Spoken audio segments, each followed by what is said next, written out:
I would like to start recognizing the presence. For you, important to know who's here. I have to say, though, we have a group of very loyal tour operators. They're all familiar to the industry by now because every year, again and again, they're here, they're present, they're committed with the island. And this is something that we would like to keep this way. The commitment goes both ways, and by now you're part of family of Curaçao.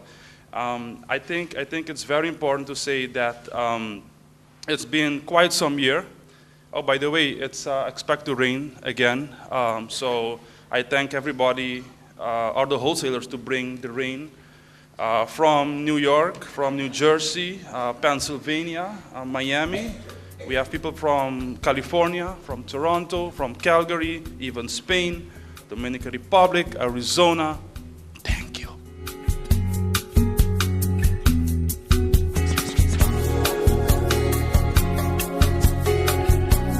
On behalf of the government, I just want to welcome everyone here to this year North American Tour Operator Symposium.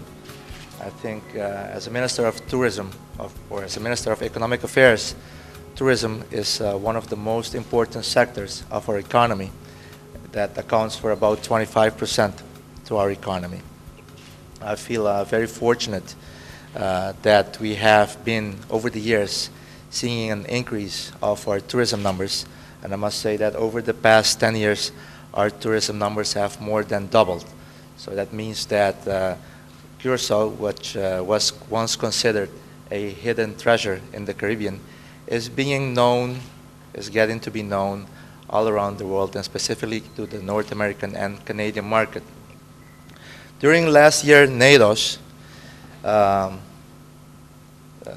you stated that if we wanted to go to the next level, that we needed to work on increase the capacity, increase airlift to the island. And I must say that our tourism partners, the Curaçao Hotel Association, the Curaçao Tourist Board, the airport partners, and the private sector, they work very hard together. We work very hard together, and we achieved a few very important milestones. Last night, we had a celebration. We celebrated the inaugural flight of JetBlue. First flight from JFK to Curaçao. JetBlue is going to fly twice weekly. We have also have to acknowledge a few of the other airlines that have been so important for Curaçao over the past years. American Airlines, American Airlines has been with Curaçao through the good and bad times, and now fly still twice daily to the US. We have Air Canada, which is starting January 1st with a new destination, Montreal. Air Canada is also flying year-round now from Toronto. We have WestJet that's also flying from Toronto with increased capacity. And Sunwing, which is having a successful year, second year, with a very good program. Of course, we have our own local airline, Insulair, which is is having more flights and more destinations. So we couldn't be happier, and I must say that means also more business to you, and hopefully that will increase the Curaçao market share for your business. I was sitting here and watching you in this crowd, and I believe that I know like 80% of you guys. And that is a good feeling, because that means that you're coming here over and over, that this destination is of some importance to you. To us, it's very important that you're here. Last year, as the minister said, we listened very carefully. You said airlift. It's good, Curaçao is good, nice, beautiful tropical island, but how do we get there? And that's why we've been working very hard to get you here. And the arrival, the inaugural flight of JetBlue yesterday is proof of that. Twice a week, and I dare to say that JetBlue is missing a chance if they don't go daily. But of course, yes, we have to make it come true. That is on our part, and that is on your part too. Because we've been traveling and visiting some of the travel agents, and we go here, we go there, we say, well, we want to go to Curaçao. No, you better go to Cancun or that, because that is the easiest way. That is an easy sell. But please, help the people know that Curaçao has to be on the top of their mind. And we have to commit on our side too. We want to make it possible for people to come here every day. And that's why, again, we will listen to you. Please observe, please inform us of what you see and what you think we can improve.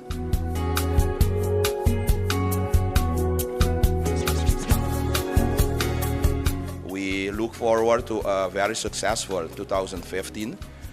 As all of you know, we have many additional flights coming to Curaçao from North America, especially Canada, also the JetBlue flight from New York. So we will see a big growth next year. So we think you as a business also will benefit from this. And beside this, we are going to do many changes next year, big changes in the way we work in the North American market. But I cannot go into the details because it's too early to go into details. All the things, big things we are going to do in the market because we are working on the plans. So I think in the beginning of the year, you will be contacted about all the things, the new things we are doing. But basically, we need to go to the next level. We have been stuck in the North American market, the growth for the last years. Although we have been doing a lot of promotion on the island, a lot of advertising, we have seen a big growth in the awareness of Curaçao in North America. But now we have to profit from this and see the numbers grow. And this will happen with all the new flights we are having next year. So the strategic brand 2015, a brand is no longer what we tell the consumer it is. It is actually what consumers tell each other it is. So what we have to be doing in 2015 is much more branding. We might think that we are ABC, but actually if the consumer tells the other consumer, hey, it's something different, then we have to influence that. So, and I have to be very honest, the last couple of year or two, we haven't really focused a lot on branding. We were very much sales driven. We were very much retail. We were very much, and getting the numbers and filling the hotel beds and the seats. So, and that lagged behind a lot of branding for a destination. So it comes a moment that we have to up our game in the visibility of the destination as well. And we have the best media that we can acquire for those purposes. The regions of concentration will be Florida, New York, New Jersey. I would say driving distance areas from those states, along with Toronto and Montreal.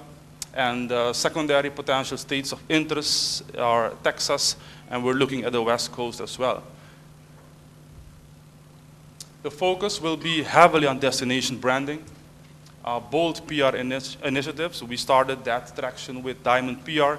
You may have seen a lot more noise in the market through PR, free publicity. We love that because it doesn't cost us, and those are things we, by the way, cannot afford. So we bring a lot of press to the island. We're doing a lot of stuff in terms of PR, TV productions, and so forth, because those deliver great exposure for the destination in media that we usually cannot pay advertising in or afford to be in. So if you want a thing bad enough to go out and fight for it, to work day and night for it, to give your time and your peace and your sleep for it, if gladly you'll sweat for it and fret for it and plan for it, if you'll simply go after that thing that you want with all of your capacity, strength and sagacity, faith, hope and confidence, and stern pertinacity, if neither cold nor famine nor gaunt, nor sickness nor pain, nor body or brain, if none of those things can keep you away from that thing that you want, if dogged and grim you will besiege and beset it, surely you will get it. Go for it, because you are the North American tour operators at a time such as this. Good morning.